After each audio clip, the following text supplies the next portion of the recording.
Shalom Bapak Ibu yang dikasihi Tuhan. Saat ini kita akan mulaikan ibadah kategorikal ministry. Saya mengajak Bapak Ibu sekalian, mari sama-sama kita bersatu dalam doa. Bapa yang baik, terima kasih buat kasih setiamu dalam hidup kami. Pada saat ini Tuhan, kami akan menaikkan ibadah kami. Kami mau menaikkan syukur kami di hadapan Tuhan sebab kebaikan-Mu dalam kehidupan kami. Terima kasih Tuhan, berkati ibadah kami pada hari ini. Dalam nama Tuhan Yesus Kristus. Haleluya. Amin.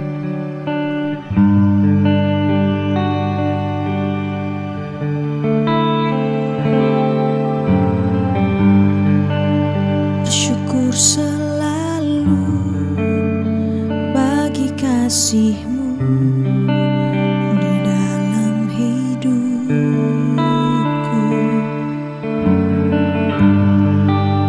Entahkan ku ragu atas rencana-Mu di masa depanku.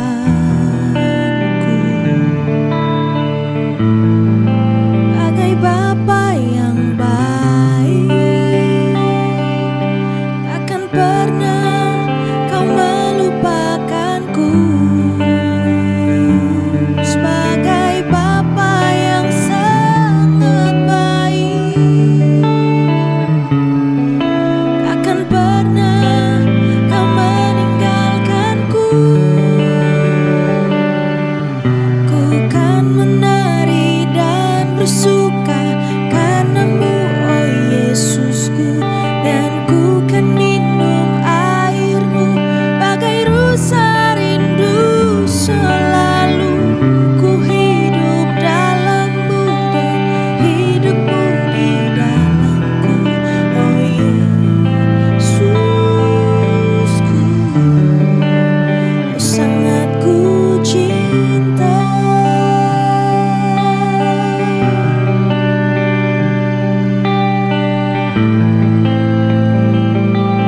Bersyukur selalu, bersyukur selalu bagi kasih-Mu di dalam hidupku.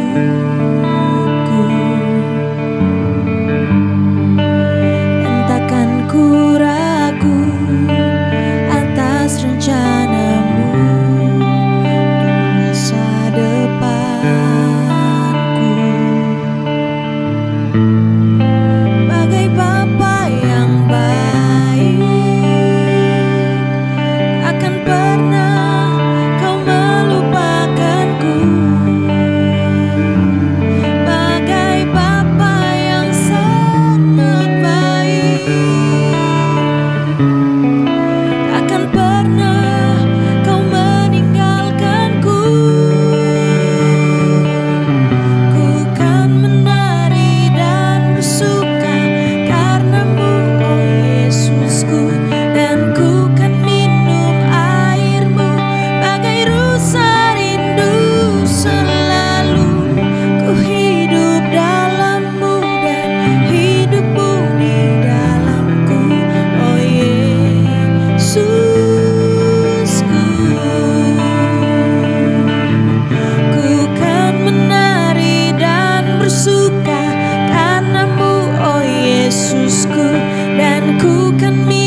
Salam saudara yang dikasih Tuhan. Sebelum mendengarkan firman Tuhan, mari kita berdoa terlebih dahulu.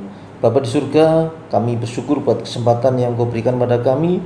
Kami mau mendengarkan firman-Mu, pimpin kami, pimpin hamba-Mu. Biarlah firman-Mu boleh menegur, membimbing, menguatkan iman kami. Kami siap mendengarkan firman-Mu hanya di dalam nama Tuhan Yesus, Juru Selamat kami yang baik. Amin. Bapak Ibu kasih Tuhan, kita akan belajar firman Tuhan dengan judul ketulusan hidup.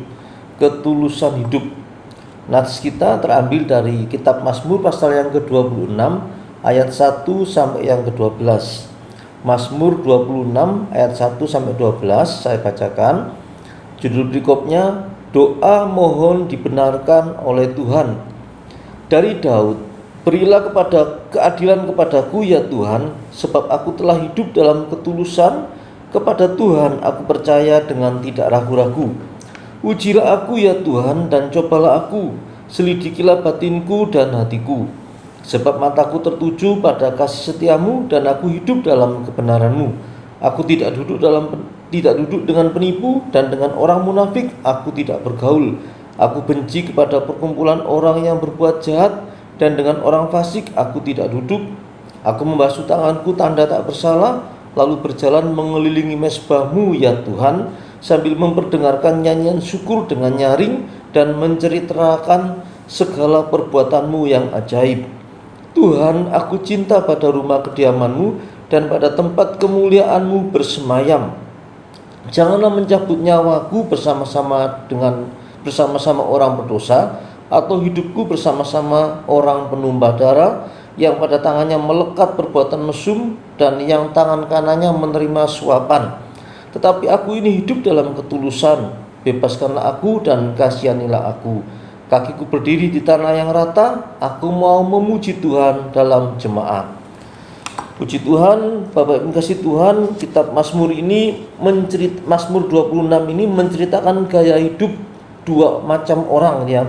Gaya hidup dua macam orang. Yang satu orang fasik atau orang munafik juga gitu ya. Satunya orang benar gitu ya. Di sini digambarkan seperti ini gitu ya. Kedua gaya ini disusun seperti susunan bergantian begitu ya. Pasal 26 ayat 2 sampai 3 itu adalah tentang gaya hidup orang benar. Kemudian ayat 4 sampai 5 gaya hidup orang fasik. Ayat 6 sampai 8 kembali gaya hidup orang benar. Ayat 9 sampai 10 adalah gaya hidup orang fasik lagi. Tetapi ayat 1 dan ayat 11 itu menceritakan tentang kehidupan pemazmur ya, yang hidup dalam ketulusan. Dan ayat 12 diakhiri sebagai atau diterangkan itu adalah akibat atau upah yang diterima oleh pemazmur karena dia hidup dalam ketulusan. Mazmur ini menggambarkan pergumulan atau juga permohonan gitu ya dari pemazmur yang hidupnya di dalam ketulusan gitu ya. Antara kehidupan luar dengan kehidupan yang dalam itu tidak ada yang ditutup-tutupi, sama gitu ya. Kemudian di sini pemazmur tadi di ayat 1 dikatakan dari Daud ya. Jadi pemazmur jelas adalah Daud. Daud merasa mempunyai hak gitu ya untuk menghadap kepada Allah, memohon kepada Allah karena dia merasa hidupnya sudah dalam ketulusan, meminta keadilan dari Allah gitu ya, meminta keadilan dari Allah gitu ya. Jadi pemazmur merasa hidupnya ini sudah tulus gitu ya, tetapi ada kemungkinan dia menghadapi fitnaan, menghadapi tuduhan palsu gitu ya. Memang tidak dijelaskan seperti apa masalah yang dihadapi oleh Daud saat itu gitu ya. Ada kemungkinan tuduhan terhadap Saul gitu ya. Artinya dia dituduh memberontak kepada Saul, padahal kita tahu ceritanya kan tidak seperti itu gitu ya. Kemudian yang menarik gitu ya, di dalam ayat 1, 2, 6, 8 dan 12 di situ pemazmur menyebut nama Tuhan itu ya. Itu di dalam bahasa aslinya itu adalah terjemahan dari Yahweh ya, nama Tuhan Yahweh, Yehovah gitu ya. Ini menunjukkan atau menjelaskan bahwa pemazmur memiliki relasi yang begitu erat dengan Allah, dengan Tuhan gitu ya. Sehingga pemazmur berani yang menulis Mazmur ini ya, menghadap kepada Tuhan, meminta keadilan kepada Tuhan ya. Di dalam tradisi Yahudi gitu ya, ayat ini seringkali ditafsirkan gitu ya, bahwa situasi yang dihadapi Daud itu menunjukkan dia atau persoalan kesucian dalam hidupnya gitu ya, ketika dia mau masuk ke bait Allah, atau ada tafsiran juga ketika mau melayani sebagai pelayanan raja yang saleh gitu ya. Ayat 6, aku membasuh tanganku tanda tak bersalah, lalu berjalan mengelilingi mezbahmu ya Tuhan. Jadi ini juga menunjukkan ritual kesucian ibadah ya, kesucian dalam ibadah di bait suci gitu ya. Jadi ada kemungkinan ya, ada tafsiran yang mengatakan ada kemungkinan ini berkaitan dengan ketika Daud dikejar-kejar oleh Saul dan para pengikutnya. Ya, jadi Daud itu dituduh ya mau memberontak kepada Saul gitu ya. Orang-orang menutup-nutupi murka mereka yang tidak adil dengan menggambarkan Daud itu sebagai seorang yang jahat gitu ya. Mereka menuduhnya melakukan banyak kejahatan dan pelanggaran berat, mencemarkan namanya Daud ya, supaya Daud itu ditangkap. Nah, jadi ada kemungkinan tafsiran seperti gitu ya. Di sini Daud menghadapi fitnaan yang begitu rupa, tetapi Daud membawa persoalan ini ya kepada Allah. Daud meminta Allah yang memberikan keadilan kepada Daud gitu ya. Jadi pelajaran rohani yang bisa kita dapatkan dari Mazmur pasal yang 26 ini, ayat 1 sampai kedua gitu ya, dengan kalimat utama, berilah keadilan kepadaku ya Tuhan, sebab aku telah hidup dengan tulus. Jadi poin yang pertama, kita boleh memohon keadilan kepada Allah ya. Kita menghadapkan permasalahan kita ketika kita mungkin tidak bersalah, tapi kita dituduh ya melakukan suatu kesalahan begitu, kita datang bawa pada Tuhan ya. Kita serahkan pada Tuhan, kita minta keadilan pada Tuhan ya. Menurut penafsiran Rasi ya, Rasi itu sebutan untuk Rabi Shlomo Yitzhaki gitu ya. Dia seorang rabi, seorang guru Yahudi gitu ya, seorang komentator yang terkenal ya, menurut tradisi Yahudi gitu ya. Menurut dia, Daud tidak menyatakan dirinya tanpa dosa, tetapi niat dan jalannya itu murni gitu ya, bukan munafik begitu.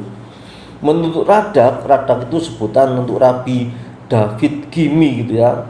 Ini seorang komentator Alkitab juga, seorang ahli tata bahasa Ibrani gitu ya. Menurut dia ini adalah permohonan agar Allah menilai hatinya gitu ya. Karena hanya Allah yang tahu motivasi di dalam diri Daud yang paling dalam gitu ya. Sedangkan menurut IBN Ezra ya, IBN itu bahasa Ibraninya itu sering dibaca bin gitu ya, tapi di sini disebut IBN Ezra itu ya. Artinya ini sebutan untuk Rabi Abraham bin Ezra.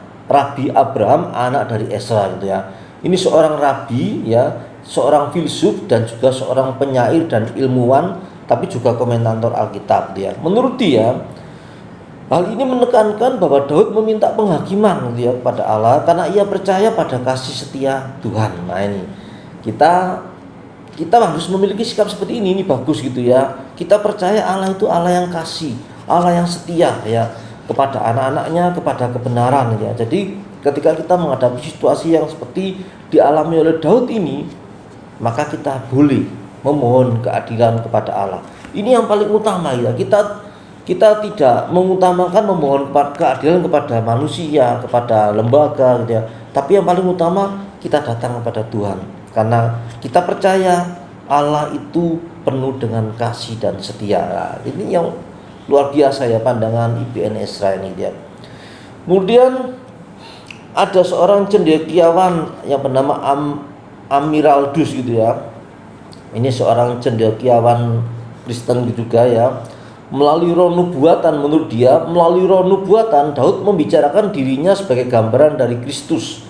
Kristus disebutnya sebagai tanpa cacat celah, benar-benar tulus dalam segala hal, dan hanya mengenai dia sajalah kita dapat menyanyikan Mazmur ini. Kita menjadi sempurna di dalam dia. Jadi menurut Amiraldus ini gitu ya, keadaan yang dihadapi Daud itu seperti Tuhan Yesus ya, tidak salah tapi disalahkan begitu. Jadi kita harus istilahnya bersandar kepada kasih setia Allah saja. Kita tahu kita bisa sempurna itu hanya di dalam Allah gitu ya. Berilah keadilan kepada aku ya Allah gitu ya. Jadilah hakim antara aku dan para pendudukku, antara si penganiaya dengan si tahanan yang malang ini gitu ya. Bawalah aku keluar dari perkara ini dengan cara terhormat, dan permalukanlah orang-orang yang telah mengajukan tuduhan palsu melawanku ini gitu ya. Ini cara penafsirannya berkaitan dengan ayat ini atau kalimat ini gitu ya. Berilah keadilan kepadaku ya Tuhan, sebab aku telah hidup dengan tulus gitu ya. Jadi Daud berdoa meminta belas kasihan, meminta keadilan dari Allah, karena Daud percaya akan kasih setia Allah. Jadi kita perhatikan di sini, orang-orang yang kena fitnah itu boleh ada penghiburan gitu ya, bahwa kita tahu kita punya Allah yang adil, Allah yang setia, dan cepat atau lambat Allah pasti membela ya. Allah pasti menunjukkan ketidakbersalahan kita ya. Kalau kita sudah tulus, hidup kita sudah tulus, kita tidak bersalah tapi kita difitnah, maka kebenaran atau pertolongan Tuhan atau istilahnya keadilan Tuhan terhadap kita, pembenaran Tuhan pada kita itu akan ditunjukkan, walaupun itu bisa cepat atau bisa lambat tergantung waktunya Tuhan. Jadi mari kita berani datang kepada Tuhan. Kita boleh memohon keadilan kepada Tuhan ketika kita menghadapi posisi seperti Daud ini gitu ya. Yang kedua, ayat 3 sampai 5 ya, kalimat utamanya begini. Aku tidak duduk dengan penipu dan tidak bergaul dengan orang munafik gitu ya. Duduk itu gambaran dari tindakan persekutuan yang erat gitu ya. Jadi semacam ada hubungan, ada relasi yang begitu dekat begitu ya, ada kerjasama dan lain sebagainya gitu ya. Jadi Daud menunjukkan bahwa dia tidak seperti itu ya. Penolakan terhadap orang jahat di sini bukan berarti kita sombong gitu ya, tapi ini demi menjaga kekudusan dan supaya kita tidak dianggap kompromi, dan memang kita tidak boleh kompromi dengan dosa ya, dengan kejahatan gitu ya. Kita harus memperhatikan segala perbuatan kita yang baik gitu ya, karena itu bisa membuktikan ya ketulusan kita ya. Kalau kita itu tulus, kita benar-benar hidup kita itu bersih begitu ya, maka kita tidak perlu takut ya. Kita harus terus bertekad untuk terus melakukan perbuatan baik itu.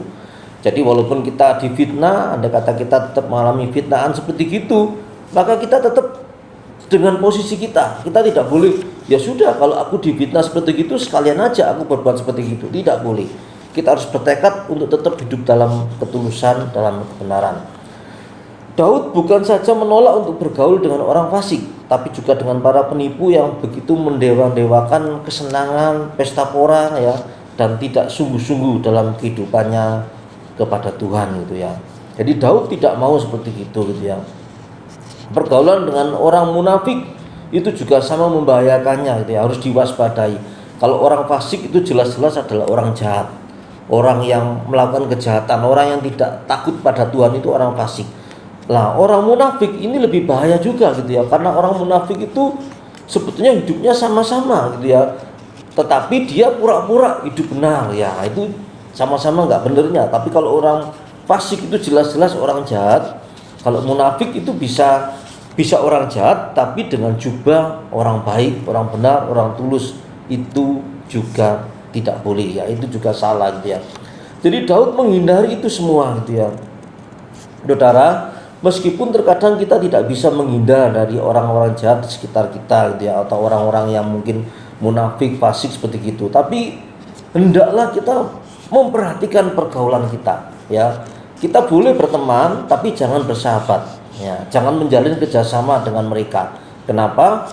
Karena orang menilai siapa kita itu dengan melihat siapa teman kita, siapa sahabat kita, siapa relasi baik kita gitu ya. Jadi kalau cuma berteman tidak apa-apa ya, jangan sampai bermusuhan, tapi jangan sampai bersahabat ya, baik dengan orang fasik, baik dengan orang munafik gitu ya. Daud menghindari itu gitu ya. Jadi bukan hanya dalam tindakan kita menghindari ya, harus menghindari pergaulan dengan orang jahat gitu ya, tetapi juga dalam tekad dan perasaan gitu ya, kita harus membencinya. Daud dikatakan, aku telah menghindari itu semua ya. Aku benci semua itu gitu ya. Jadi betul-betul Daud menghindari kehidupan yang jahat, kehidupan yang fasik, kehidupan yang munafik ya. Makanya Daud tadi di poin yang pertama, Daud berani memohon keadilan, mengajukan masalahnya kepada Allah, minta keadilan kepada Allah, kepada Tuhan. Jadi orang-orang jahat ya, ada yang menafsirkan ini Ecclesia Malignantium ya, atau perkumpulan atau jemaah yang jahat ya, orang-orang yang jahat ya. Jadi menunjukkan sekumpulan orang-orang yang memang kehidupannya seperti gitu, kehidupannya jahat, kehidupannya fasik, kehidupannya munafik seperti gitu gitu ya. Nah, Daud menghindari itu. Daud tidak bersekutu dengan, tidak duduk dengan mereka gitu ya. Jadi poin yang kedua mengajarkan kita berani berbeda, menjauhi kejahatan ya. Bukan berarti kita tidak berteman, tidak ya, tapi kita tidak boleh bersahabat dengan orang-orang jahat, orang fasik, orang munafik. Kita tidak boleh menjalin relasi ya, menjalin kerjasama, karena itu akan sedikit banyak mempengaruhi kita gitu ya. Yang ketiga gitu ya, ayat 6 sampai 8, kalimat utamanya, aku membasuh tanganku, aku suka pada rumahmu ya. Ini perkataan Daud juga ya, aku membasuh tanganku, aku suka pada rumahmu. Mencuci tangan, membasuh tangan ini simbol dari kemurnian batin gitu ya. Itu ibaratnya ketika seseorang mau beribadah itu wudu dulu gitu ya. Ini tradisi di sana gitu ya, tradisi Timur Tengah gitu ya. Tentu saja ketika kita mau beribadah kan kita juga tidak boleh dalam kondisi yang tidak layak ya. Kita pasti sudah mandi dulu gitu ya. Kita pasti sudah membersihkan dulu ya dengan fisik yang layak. Tapi sebenarnya bukan itu yang utama. Intinya ada kesungguhan untuk membersihkan untuk diri, ada kemurnian hati, kemurnian ya, tentu saja terpanjat dari kemurnian fisik ya, kebersihan fisik ya. Para imam di bait suci juga sama seperti itu. Sebelum masuk bait suci mereka juga membersihkan dirinya gitu ya. Dan itu yang juga dilakukan oleh Daud gitu ya. Menurut Radak tadi ya, Rabi Yahudi tadi gitu ya, hal ini berarti Daud mencintai bait Allah. Daud begitu mencintai bait Allah, bukan karena bentuk bait Allah yang mega ya, banyak emas di dalamnya, bukan, tapi karena di sanalah, di bait Allahnya, di bait Allah lah kemuliaan Allah tinggal, atau Allah ada di sana gitu ya. Jadi Daud begitu mencintai rumah Tuhan. Di dalam ayat 6 dijelaskan mengelilingi mezbah atau tempat kudus. Itu adalah suatu upacara yang kuno sekali dalam agama bangsa-bangsa Semit ya. Kalau kita bandingkan dengan agama yang lain, itu mengelilingi Ka'bah gitu ya, seperti itu gitu ya. Jadi ada kehidupan yang dekat dengan Allah digambarkan dengan mencintai bait Allah ini gitu ya. Itu dimiliki oleh Daud gitu ya. Jadi aplikasi yang kita terapkan untuk hal ini ya, apakah kita juga memiliki sikap yang sama dengan Daud ini? Ada kerinduan yang murni untuk dekat dengan Tuhan ya, mencintai bait Allah, bukan hanya dalam arti gerejanya, rumah Tuhannya, bukan, tapi Allahnya gitu ya. Ada kedekatan dengan Allah, mencintai hadirat Tuhan ya. Itu yang dimiliki oleh Daud ya. Yang berikutnya gitu ya, ayat 9 sampai yang ke-10. Kalimat utamanya begini, janganlah mencabut nyawaku bersama orang berdosa. Jadi ini permohonan Daud. Tadi kan permohonan Daud untuk minta keadilan, ini permohonan Daud juga supaya tidak disamakan dengan orang berdosa. Karena ada prinsip begini gitu ya, ketika orang itu mati dengan cara tidak bagus begitu, orang itu dianggap orang berdosa gitu ya. Itu prinsip atau keyakinan iman yang dimiliki oleh orang Yahudi. Daud tidak mau, jelas tidak mau. Daud ingin dibedakan oleh Allah, bukan karena kesombongan hati, bukan ya, tapi karena Daud berusaha menjaga integritasnya sebagai orang yang tulus, orang yang memiliki kehidupan yang tulus tadi. Jadi intinya Daud minta kepada Allah supaya dia tidak dibiarkan mati sebelum waktunya. Kita tahu Daud kan dikejar-kejar Saul gitu ya. Tetapi ada kesempatan Daud itu bukan hampir ya, sebetulnya bisa membunuh Saul gitu ya. Daud pernah juga hampir menghadapi ditangkap oleh raja lain asing gitu ya, Raja Alkis gitu ya, sehingga Daud akhirnya berpura-pura gila gitu ya, supaya nggak jadi ditangkap ya. Jadi intinya Daud tidak ingin mengalami kematian yang sama seperti orang berdosa, ya, kematian yang mengenaskan seperti gitu ya. Ayat yang lain dalam Mazmur 116 ayat 15 itu dikatakan, berharga di mata Tuhan kematian semua orang yang dikasihinya. Ayat ini seringkali dibacakan di dalam upacara penghiburan orang meninggal dan sebagainya. Tapi sebetulnya ayat ini menjelaskan, menegaskan bahwa bagi orang di hadapan Tuhan, di hadapan Tuhan, orang benar, ya, anak Tuhan, ya, itu kematiannya tidak boleh sembarangan. Nah, ini yang terjadi dalam diri Daud.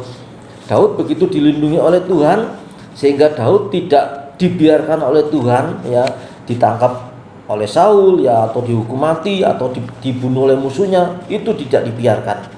Karena Daud hidupnya tulus, hidupnya benar di hadapan Tuhan. Jadi berharga di mata Tuhan kematian semua orang yang dikasih. Enggak asal-asalan, ya. Enggak asal-asalan orang benar itu mati karena dibunuh lawannya, ya. Karena kalau orang seperti itu maka dianggap sebagai orang berdosa. Itu menurut keyakinan iman orang Yahudi begitu, ya. Kalau kematiannya begitu mengenaskan begitu, itu dianggap orang berdosa, bagian dari orang berdosa. Nah, Daud mengatakan janganlah mencabut nyawaku bersama orang berdosa. Ya, Daud merasa hidupnya ini tulus di hadapan Tuhan, maka dia istilahnya pasti mendapat perlindungan dari Tuhan. Berharga di mata Tuhan kematian semua orang yang dikasihnya.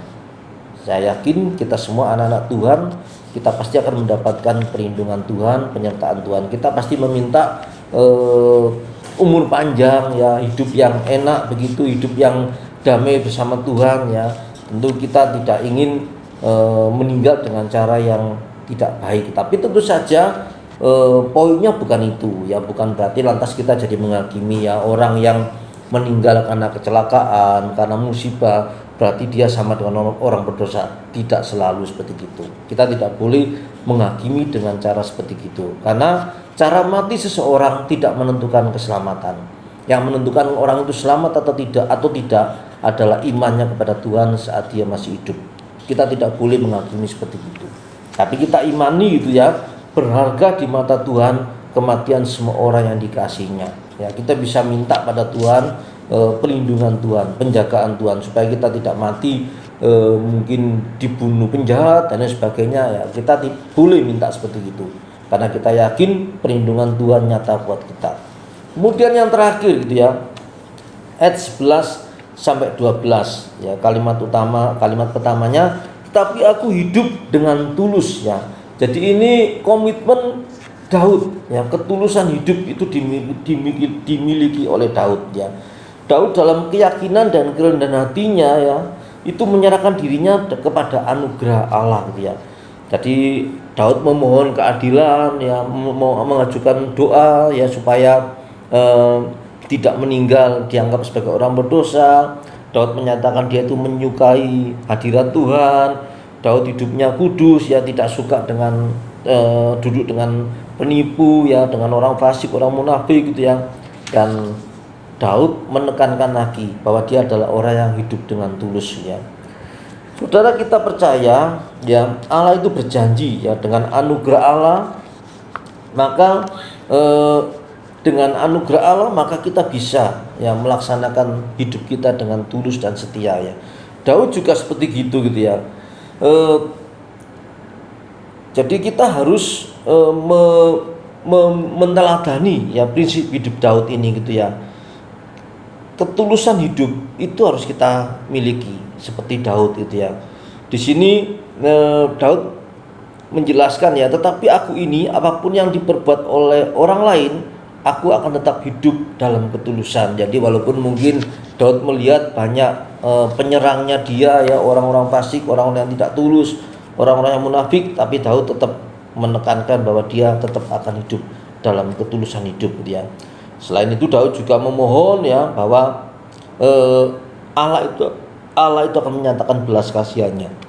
Bebaskanlah aku dari cengkeraman tangan para musuhku dan kasihanilah aku, gitu, ya. Sekalipun kita yakin dengan ketulusan hati kita, sekalipun kita yakin, ya, kita hidup tulus, tapi kita tetap harus mengandalkan belas kasihan Tuhan, gitu, ya. Karena apa? Penebusan pertolongan dari Tuhan itu yang paling utama gitu ya. Jadi Daud tetap menegaskan dia hidup dalam ketulusan hidup. Dia tetap mementingkan ketulusan hidup ya. Apakah doa Daud dijawab? Apakah permohonan Daud dijawab? Daud ditolong oleh Tuhan. Ayat 12 tadi kan diakhiri gitu ya. Bahwa Daud akan berdiri di jalan yang rata. Artinya jalan yang benar dan memuji Tuhan dalam jemaat. Artinya jalan yang rata itu kan artinya pertolongan Tuhan sudah dirasakan oleh Daud. Jadi sehingga akhirnya Daud menyampaikan pujian kepada Tuhan gitu ya. Jadi intinya melalui firman Tuhan ini kita diingatkan kita harus tetap hidup yang tulus gitu ya. Hidup memiliki ketulusan hidup ya. Kakiku berdiri di tanah yang rata ya. Jadi menunjukkan Daud akhirnya mengalami pertolongan Tuhan ya. Dia tidak tersandung. Jalan rata itu kan berarti kan sesuatu yang mulus, sesuatu yang menunjukkan keberhasilan gitu ya. Jadi ketulusan hidup itu harus kita tunjukkan. Kita harus memiliki tekad untuk tetap hidup dalam ketulusan, kebenaran sesuai dengan firman Tuhan. Walaupun mungkin kita menghadapi fitnaan, kita menghadapi situasi yang tidak enak ya, tetapi tetap kita berpegang teguh pada ketulusan hidup, pada kebenaran firman Tuhan. Kita tidak boleh ikut-ikutan, kita tidak boleh kompromi ya dengan sekitar kita yang mungkin berdosa, sekitar kita yang melakukan kejahatan. Kita tetap harus berpegang pada kebenaran firman Tuhan. Kita tulus hidup seperti Daud, dan seperti Daud yang akhirnya menerima pertolongan Tuhan. Kita yakini juga bahwa kasih setia Tuhan itu akan dinyatakan pada kita, pertolongannya akan dinyatakan pada kita. Amin. Firman Tuhan biar menjadi berkat buat kita semua. Kita berdoa. Terima kasih Bapa buat firman-Mu. Biarlah firman boleh menegur, membimbing, memberkati kami semua. Di dalam nama Tuhan Yesus kami bersyukur dan berdoa. Amin. Tuhan memberkati.